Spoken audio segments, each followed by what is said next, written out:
show some profit. My farm has not shown any profit up to now, but it will. Agnes Moorehead was unforgettable, a titan on screen, a master of her craft. Millions knew her as Endora, the dazzling, sarcastic witch on Bewitched. But behind the curtain, she was something else entirely. A fiercely private woman hiding secrets, a performer haunted by isolation, and a mother who left her only child out of her will with chilling finality.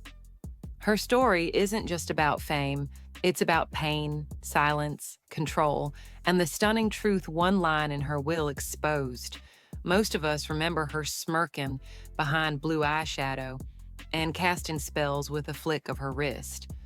But what we didn't see, what the studio worked hard to protect, was a life full of heartbreak, betrayal, and secrets she tried to take to the grave. In the end, she succeeded in controlling her story almost. Because after her death, one final detail surfaced, one line in her will that no one could explain, and that changed how we remember her forever. A childhood of extremes. Born on December 6, 1900, Agnes Moorehead came into a world that didn't know what to make of girls with big personalities. Her father was a rigid Presbyterian minister, her mother a former singer with an imagination to match her daughter's. Agnes's earliest memories weren't of playgrounds, but pulpits. Her first public performance came at age 3, reciting the Lord's Prayer during one of her father's sermons. The crowd adored it, and just like that, little Agnes felt the first tingle of stage presence. But behind that adorable moment was a home ruled by fear. Her father believed discipline was holy. When she misbehaved, he made her sit on stacked encyclopedias until she memorized Bible verses perfectly. Wonderful memory training, Agnes called it later, but underneath the humor was a childhood shaped by control. Her mother, though, was her creative lifeline. She encouraged performance in a house ruled by doctrine. "Who are you today, Agnes?" she'd ask at the dinner table. Agnes and her sister would show up in character, silly voices, costumes, dramatic flair. These weren't just games, they were rehearsals for survival. But those rehearsals came with a cost. In a world where punishment came in the form of religious recitations, and imagination was only welcome under strict supervision, Agnes learned to live 2 lives. One for the church, one for herself. That split would define her future relationships, her sense of privacy, and her reluctance to let anyone in. An educated, starving artist. Agnes didn't just rely on dreams. She armed herself with degrees. She earned a biology degree from Muskingum College, then went on to get a master's in English and public speaking. Her future could have gone 100 directions, but one thing pulled at her harder than anything else: the stage. She moved to New York and started from the bottom. She played small roles on Broadway, took understudy gigs, and worked odd jobs to stay afloat. At one point, she was so broke she went 4 full days without eating.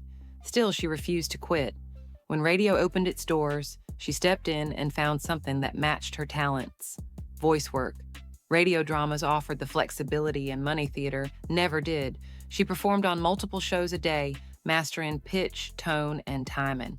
It was grueling, but it was also a masterclass in performance, and it kept her alive. She described that era as a vocational boot camp. There was no glamour, only survival, but it gave her an advantage few could match: range. She could cry, scream, seduce, or manipulate, all using just her voice.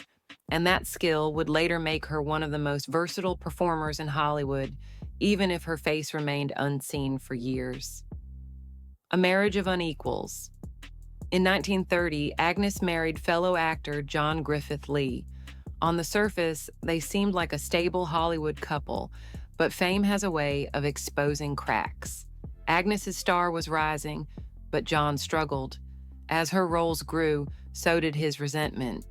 When he called her his meal ticket, it wasn't just a cruel jab, it was a confession. He couldn't handle her success. They stayed together for 22 years, but it was a cold kind of endurance. Toward the end, they fostered a child, Sean Lee. The timing was strange, only 1 year before their divorce. And while Agnes may have had good intentions, parenting didn't come naturally to her. Control and emotional distance were familiar. Nurturing wasn't. Friends who knew them said their marriage lacked warmth. It was more like a business partnership, built on obligation and reputation. And Sean's presence didn't heal the distance, it deepened it. Agnes would later describe motherhood as a sacred responsibility, but also admitted she wasn't sure she had the temperament for it. The signs were already there, but no one realized how final that fracture would become. Orson Welles and the break of a lifetime. Agnes's big break didn't come from a casting agent, it came from a genius. Orson Welles.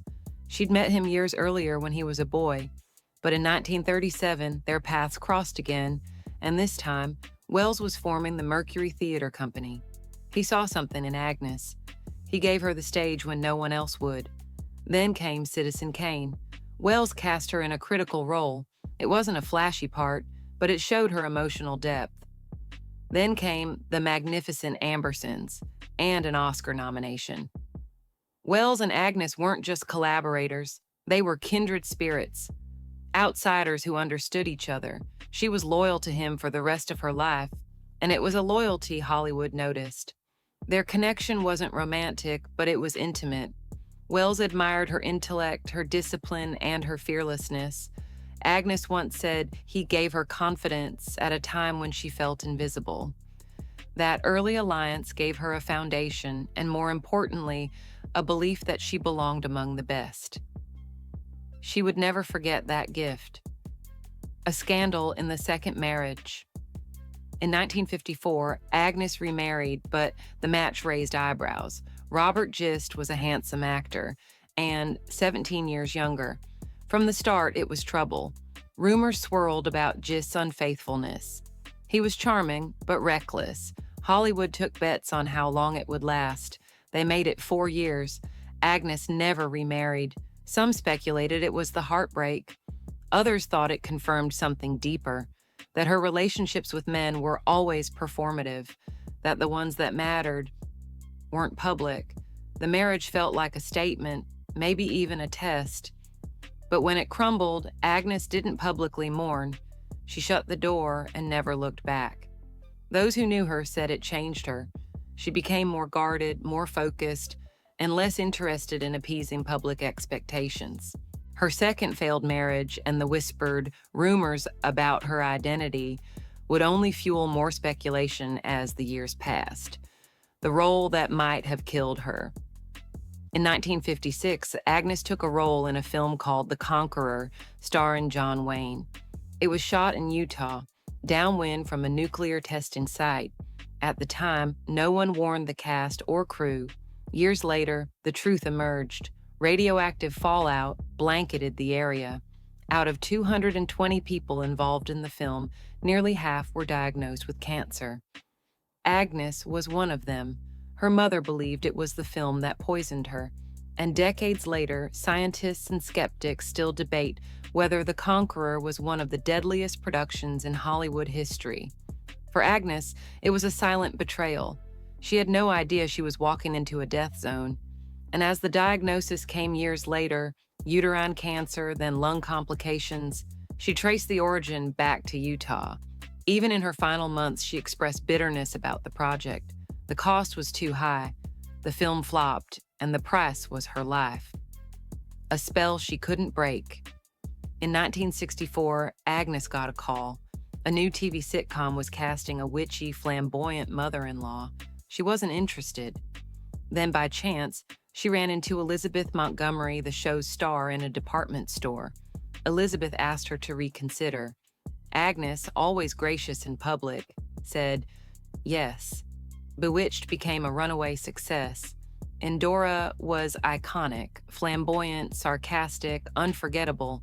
Agnes was suddenly on prime time, in living rooms across America, but she hated it. She thought the scripts were shallow. She resented being reduced to the witch. "I've played Shakespeare," she once said. "I don't want to be remembered for wearing glitter and sneering." 6 Emmy wins couldn't change her mind. Even worse, people stopped seeing Agnes. They only saw Endora. Strangers would shout quotes at her in public. She once said, "They don't know me, they know a costume."